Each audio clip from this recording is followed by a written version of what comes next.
আমার বাবা, একটা কথা মনে রাখবেন, একটা কথা মনে রাখবেন, আমার এই ছোট্ট জীবনে আমি বহু দেখছি, বহু জায়গায় মা বাবারা মুরব্বীরা বলে, হুজুর মা বাবার হক দুরওয়াজ করেন, ফোলাফাইনে কথা শুনে না।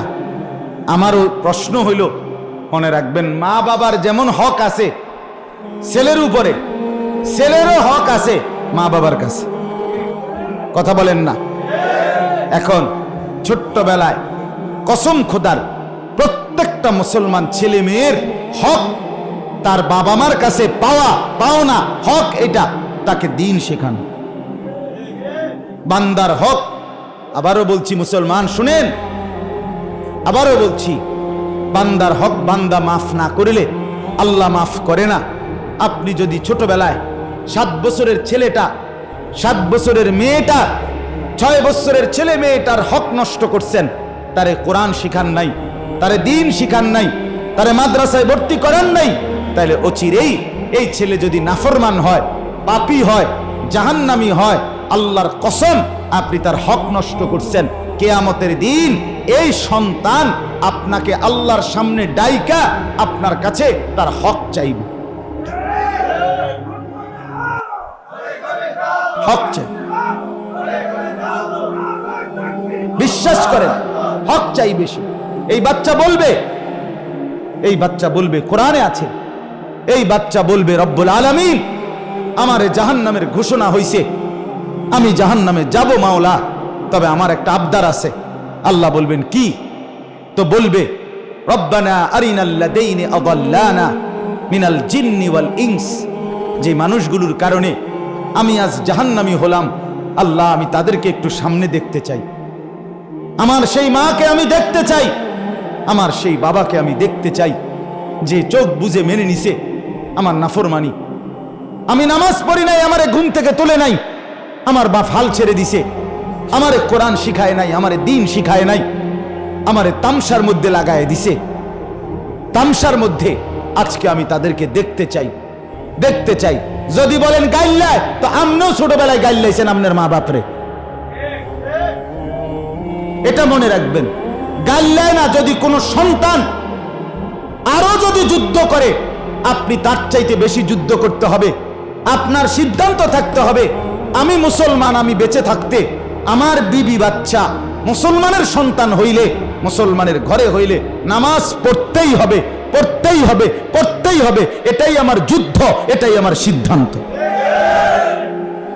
আপনি এই ছাড়া হুজুর কইছি হুনে না, উল্টা আরো হালদি আইয়ে সেতে দুয়ারদার বাঙ্গালা, হ্যাঁ ফার্নিচার বাঙ্গালাইছে, এসব থাক না আলাপ কইয়া হাসরের ময়দানে পার পাবেন না। এসব রঙের আলাপ করলে হবে না, আপনাকে দিন শিখাইতে হবে, আপনাকে দিন শিখাইতে হবে, আপনাকে কোরআন শিখাইতে হবে, আপনাকে নামাজ পড়াইতেই হবে। তো বলতেছিলাম, সন্তান বলবে আল্লাহ আমার বাপ মাকে দেখতে চাই। আল্লাহ বলবেন কি করবা? বলবে সন্তান রব্বুল আলামিন এদের কারণে আমি আজ জাহান্নামী হলাম, আমি আজকে হাসরের ময়দানে জাহান্নামে যাওয়ার আগে এই মা বাপকে আমার পায়ের নিচে ফালাইয়া মুড়াইয়া এরপরে বেজ্জুতি করে তারপরে আমি জাহান্নামে যাব। নাজআলহুমা তাহতা আকদামিনা লিয়াকুনা মিনাল আসফালিন, এই যে কোরআনের আয়াত। আমি তাদেরকে আমার পায়ের নিচে ফেলবো, অতঃপর তাদেরকে লাঞ্ছিত করব, বেইজ্জতি করব। আপন সন্তান বলবে, বলেন বলেন,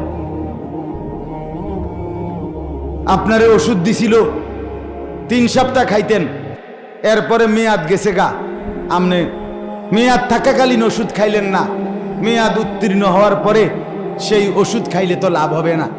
নবীজি সাল্লাল্লাহু আলাইহি ওয়াসাল্লাম তো বলছে, তোমার সন্তান যখন 7 বছর তখন তাকে নামাজ পড়তে আদেশ করো, 10 বছর যখন সন্তানের বয়স তখন যদি নামাজ না পড়ে শাসন করো, প্রহার করো, যে কোনো মূল্যে 10 বছরের ছেলে মেয়েকে বেনামাজি ঘরে থাকতে দিও না, শুইতে দিও না, তারে কোনোভাবে মেনে নিও না।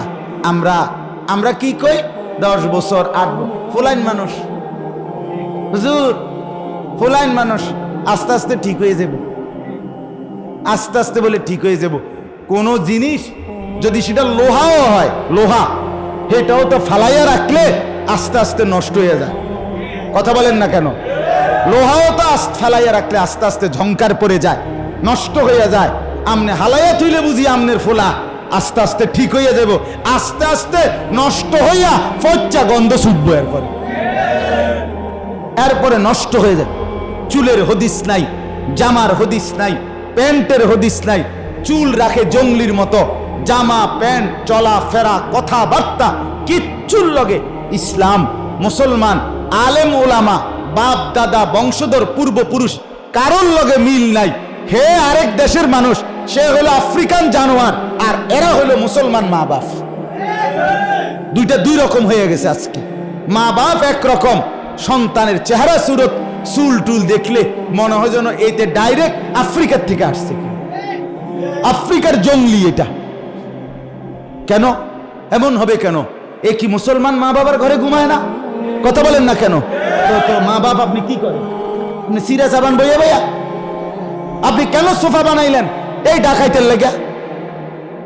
আপনি কার জন্য খাট বানাইলেন? কার জন্য খাট বানাইলেন এত মজবুত?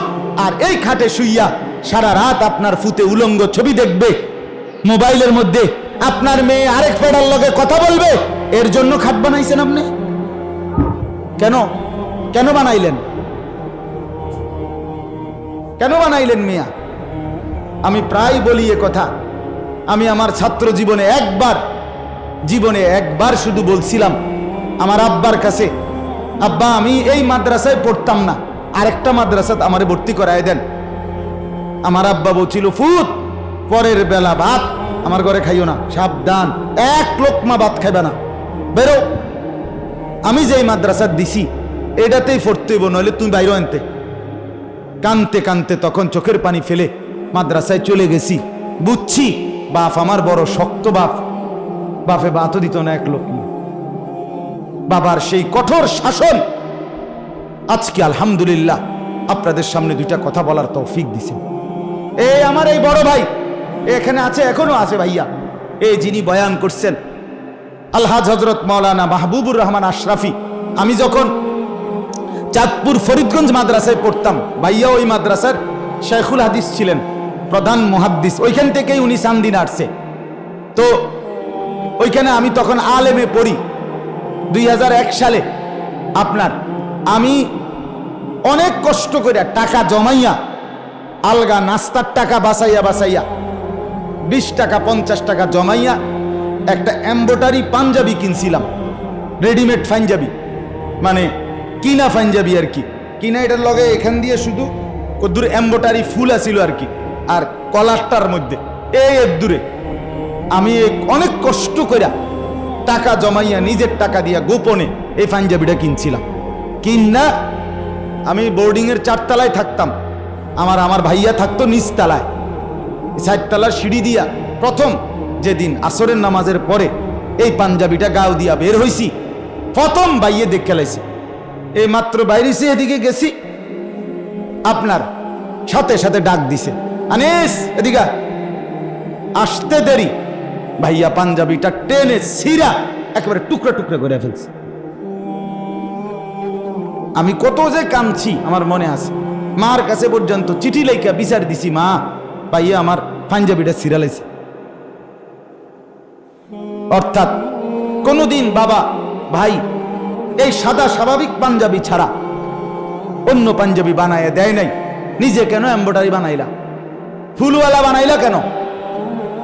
এই জন্য ছিঁড়ে ফেলে দিছে। বাবার শাসন, ভাইয়ের শাসন আজকে আপনাদের সামনে বসবার তৌফিক দিছে। আপনি ছেড়ে দিবেন কেন মিয়া?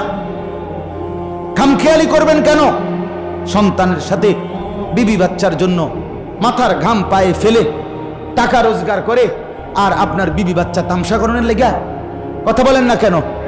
যেই বেচারা 20 বছর বিদেশ করে, 18 বছর বিদেশ করে, যেই বেচারা এই গরমে, আমাদের বাংলাদেশের গরমে কি অবস্থা, আর সৌদি আরবের গরমের কি অবস্থা, এই প্রখর গরমের মধ্যে সামান্য কাজ করে, সামান্য নরমাল কাজ করে এই বেচারা রক্ত পানি কইরা, কলজা ফানি কইরা, বুকটা মাটিত লাগাইয়া এরপরে টাকা রোজগার কইরা এই টাকাগুলো বিদেশ থেকে বাড়িতে পাঠায়, আর এই বেড়ি বাজারে বাজারে টুটু টুটু করে ঘুরে, আর ঘুরা সমস্ত টাকা বাজারে আর মার্কেটে মানুষের বেড়ারে দিয়ে পরে।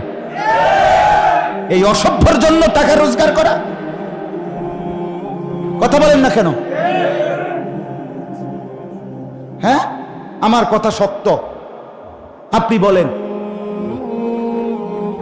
আমার একদিন আমার সৌদি আরবে উমরার সফরে আমার একদিন আমার এক পরিচিত বিদেশি বাংলাদেশের লোক বুকে জড়াইয়া কাইন্দা বলছিল, হুজুর আমি আজকে 17 বছর বিদেশ করি, বউ বাচ্চারে 7 তলা বিল্ডিং এ শহরে ভাড়া বাংলাদেশে রাখছি, আমি ফ্লোরের মধ্যে থাকি, হুজুর একটা টাকা অতিরিক্ত নিজে খাই না, নষ্ট করি না, এটি জমাইয়া বাইক ফাড়াই।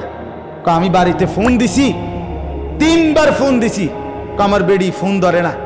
বেডি বেডি কই আছে কই জানি, ফুতেরে ফোন দিছি, ফুতে 3 বার ফোন ধরছে, ধইরা কয় আমি গেমস মানে মোবাইলে খেলতেছি, আব্বা আমি খেলতেছি, খেলা শেষ হলে তোমার লগে কথা কই।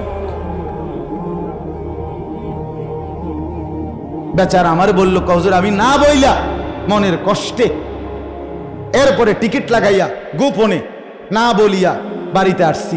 আয়সা এই ফুলাডারে উনি বলছে ও 7 তলার থেকে লাইতে লাইতে নিচে নামাইছি, নাম বেডির সহ নামাইয়া কইছি, যা বাপ বাদ যা, গ্রামে গ্রামে থাক, 7 তলা বিল্ডিং এ থাকতে দিলাম, আর আমি ফোন করলে তুই কস বেটা গেমস খেলস, তুই তোর সময় নাই, তোর মতো জানোয়ারের জন্যই পয়সা কামাই করছি। কথা বলেন না কেন? এই কষ্ট, এই রক্ত পানি করা টাকা, ঘাম ঝরানো টাকা বেচারা তুমি বইয়া বইয়া মোবাইল টিপবা, বেডি চাইবা, মোটরসাইকেল চালাইবা, সিনেমার নর্তকী দেখবা, এই হাইওয়ানের জন্য? বলেন মিয়া, আমি হয়তো খোলামেলা বলে ফেললাম, আপনারা বলেন, আপনারা ফিকির করেন, জীবনের সিদ্ধান্ত নেন, বিবি বাচ্চার লগে পরিষ্কার কাটছাট কথা বলেন, হয় নামাজ পড়বা, নাহলে 1 টাকা আমি বাচ্চা থাকতে তোমারে দেব না। বলেন ইনশাআল্লাহ, বলেন মিয়া, হিম্মত করেন, বলেন ইনশাআল্লাহ, সবাই হাত তুলে বলেন।